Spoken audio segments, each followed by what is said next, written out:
Paranormal in Pennsylvania may discuss topics such as suicide, murder, and other potentially upsetting things. Listener discretion is advised.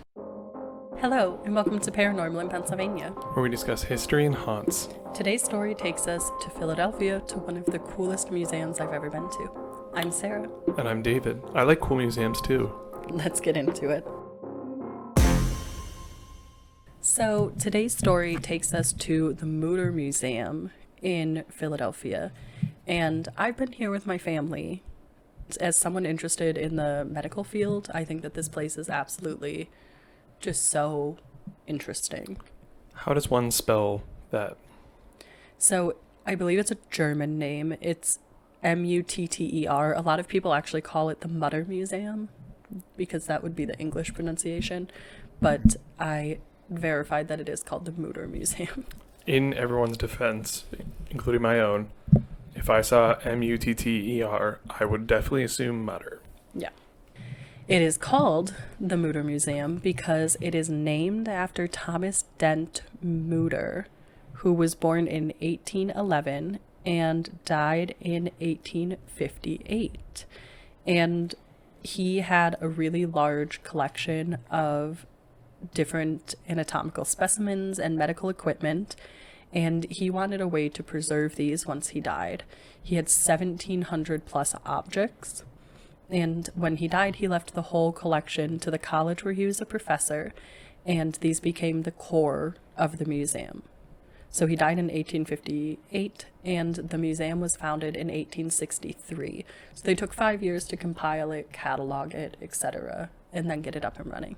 So tell me, what is in the museum then? I know, we'll get there. Currently, they have over 25,000 objects, and it's part of the College of Physicians of Philadelphia. That's a lot. That's like one more than 24,999. So some really cool things that they have there is they have a cast of conjoined twins that are actually connected through their chest. They also have the Hurdle skull collection, which is a ton of skulls. They have a giant wall of different skulls, and some have abnormalities, some are just skulls. He was looking at the skulls of different, races, etc., different things, to try to catalog them, look at them.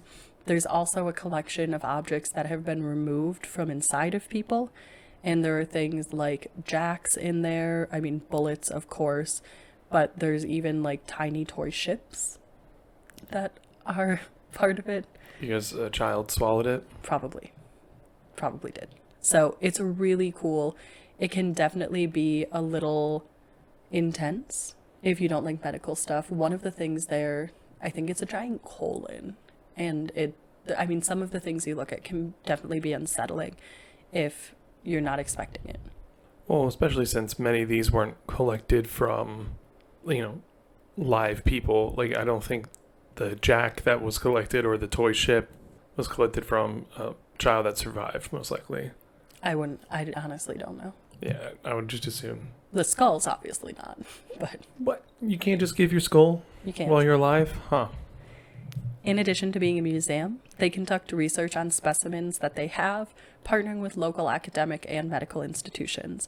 So part of the goal is not only to preserve this medical history and the preservation of unique specimens for future research, but also to teach about these different abnormalities and to use it to inform current medical research. Because they do have, with over 25,000 objects, a lot of specimens. Yeah, and so I think while it's medical history, I think what gets a lot of people with that museum is it's macabre. It is. Very macabre. Yeah. It's a wall of skulls. It's so cool. The museum is open Wednesday to Monday from 10 to 5 and is closed on major holidays like New Year's Day. And according to the Travel Channel, it's the 7th creepiest place on Earth. That'd be the macabre coming through pretty strong. Yeah, but on Earth, I think of like the Paris catacombs and stuff like that. Well, I'm sure that was also on the list. I'm sure. So that's the background. There's definitely a lot going on there. Now for the hauntings. Many people assume that the place is haunted because some of the specimens can scare people. However, there are actually some real haunts that have been reported. Okay. One visitor reported that the doors of a display slowly creaked open in front of them. They described this as, quote, very slow and very deliberate. The visitor closed the door and tried to replicate the event, walking around the case and shifting their weight, trying to cause the door to fall open, but they were unsuccessful. They maintained that the display door was opened by a ghost that wanted to draw their attention to that specific display. You know me, I get a little skeptical when I hear of doors slowly sliding open. I would like to know, like, if there are any other people in the building. You know, was it wind? Like somebody opened a door? Right. And so I had a similar thought. I thought, okay, so maybe someone that works there just simply didn't shut the display case fully. Right. So I did some research, and it turns out that this is a very common occurrence, with many people saying that display cases will just slowly open.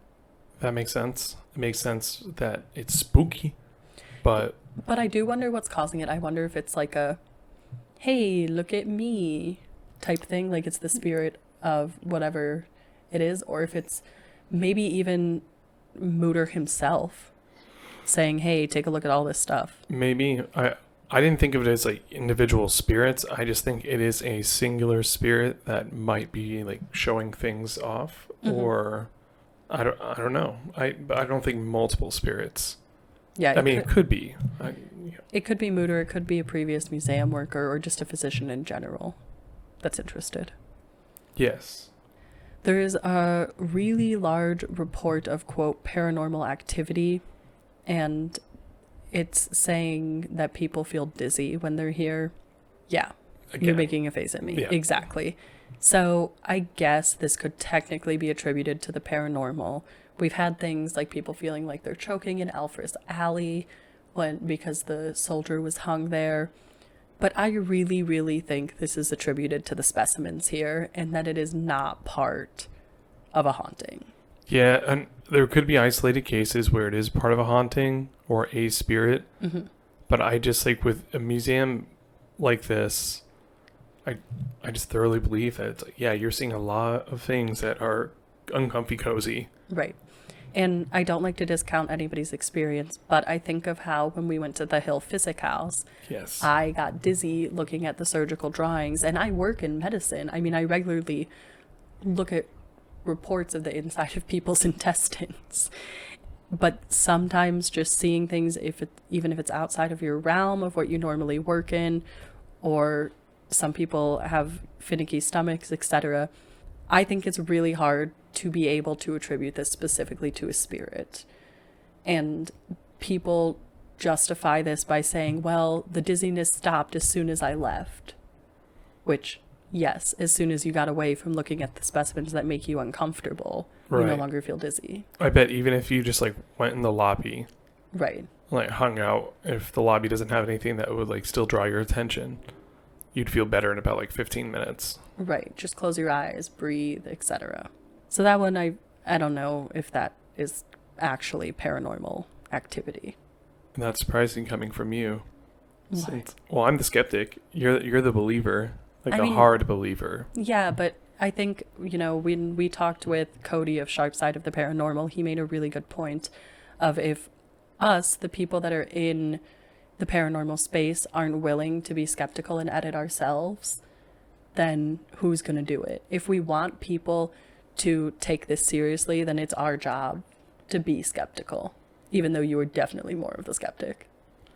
Well, yeah, I guess that means I'm policing myself even more. Yeah, which is good. Skepticism is healthy.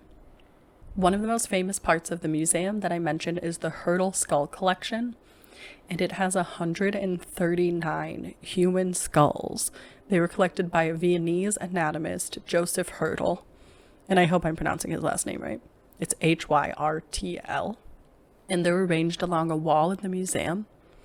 Although this is a less reported occurrence, some people do report that when only one person is looking at the skulls, chattering of teeth can be heard.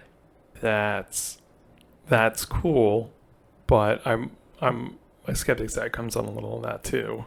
Right. Or is that because you're surrounded by a bunch of skulls? This is kind of macabre. I'd be very interested to look up in the Paris catacombs if that is a report, if that happens. happens too. And then if it's, then maybe it's a human psychology thing, or could it be haunting? Because there's a lot of dead people in the catacombs. Right. And along with this chattering of teeth, people report that it looks as if the mouths of the skulls are moving in unison. But with that, I was wondering if that's just a trick of the light. Could be, yeah, a trick of the light, or it could be just, again, your eyes deceiving you. Yeah. We're not normally literally face to face with skulls. So I think people probably get a little... We have lots of skulls downstairs. With real human skulls. Oh, real human skulls. No, we don't come into contact with those often. Yeah. Some people say that this actually might be the footsteps of visitors that are actually chattering the teeth of the skulls. But I feel like that's really unlikely because the museum actually did reinforce the mounts of the skulls because they were worried that they weren't secure enough and that banging of visitors would cause damage to the skulls. So the museum actually safeguarded against this. So if you really are hearing chattering, it must be something paranormal because the museum has made them, mounted correctly. What if it's just the museum secretly playing the sound of chattering teeth? Oh, I didn't consider that. I really highly doubt that, considering that this is part of the College of Physicians of Philadelphia. I also doubt that, but it is kind of a funny. It sounds very entertaining. A nice conspiracy theory. So, in this place of doors opening on their own, potentially spirits making you feel dizzy, and potentially chattering skulls, it seems like the hauntings and paranormal sides could be a bit light, a bit loose. I'm very skeptical that it's haunted. I think a lot of times people think, oh, skulls, it must be haunted. So before we get into the question we always talk about, I'm going to ask you, how haunted do you think this place is, if at all? I think there could be like a spirit or two walking around. I don't know if there's really, I guess from what you've just brought forth, not much evidence for me to be like, yeah, that's definitely really haunted. Is it a very macabre, creepy place? Absolutely. Mm-hmm. But I actually had a question for you. Mm-hmm. In your research, were there any paranormal investigations done here? No. Oh, did they not let that happen? I don't know if anyone has tried. It didn't say. Really? But there's been no formal investigations that I could find. That place seems like super ripe. I would think with that many remains there, you would have some sort of haunting. Well, it's just, yeah. I mean, but even for like an investigation, it's macabre. It's spooky inherently because of the macabre. There are reports of ghost activity. Why would you not want to do that? Well, it could be, again, I didn't see if anybody has tried or not, but it could be that the College of Physicians of Philadelphia doesn't want it to be done. Which would be very fair, too. Yeah, I do get it. I mean, this is a really impressive collection. It's very important for research and documentation. And perhaps they feel like that makes light of what it is. Right. Which I don't think so, because I think two things can coexist. But that's definitely just our perspective as lovers of the paranormal. Yeah. So, to answer the question, would you go to this place of paranormal phenomena? Sure, yeah. I've never been. So, I mean, I would definitely go during the day and go to see this collection. Yeah, I would love to go back again. They do rotate exhibits. They had one on Dracula last year, which would have been so cool. That'd have been cool. Yeah, but they always have really cool stuff there. Again, as someone that works in clinical research, I think it's so interesting there. And I would be interested to do a paranormal investigation here. It never hurts to ask. We could ask. Yeah, I mean, I'd be so shocked to learn that, like, they'd be like, oh, we're totally open to this, and no one's ever asked us. Yeah. But, could be wrong. But I would go back during the day. I would go back for paranormal investigation. I would do both. I would even sleep there if they would let us. I'm not sure about sleeping there, but Why not? I don't know. It sounds uncomfy. Oh, well, yeah. But, that's like saying if you slept at Fort Mifflin, it would be uncomfy. Sure. I guess you have a point. Fair. You win. Before we wrap up, I do just want to add that there is a bit of controversy surrounding the Mutter Museum right now regarding the different specimens that they have and whether or not they were ethically obtained. On this podcast, we are here to talk about the history and haunting, and while it is definitely important to shed light on some of these potential problems, we don't like to get political or give opinions on these things, but I did want to say that we are aware of this and we have looked into it and had discussions internally about it. Thank you for tuning in for this episode discussing the Mutter, or Mutter, depending on how you pronounce it, museum. Mutter. Mutter. And tune in next Thursday to see what haunted location we discuss next. Spooky!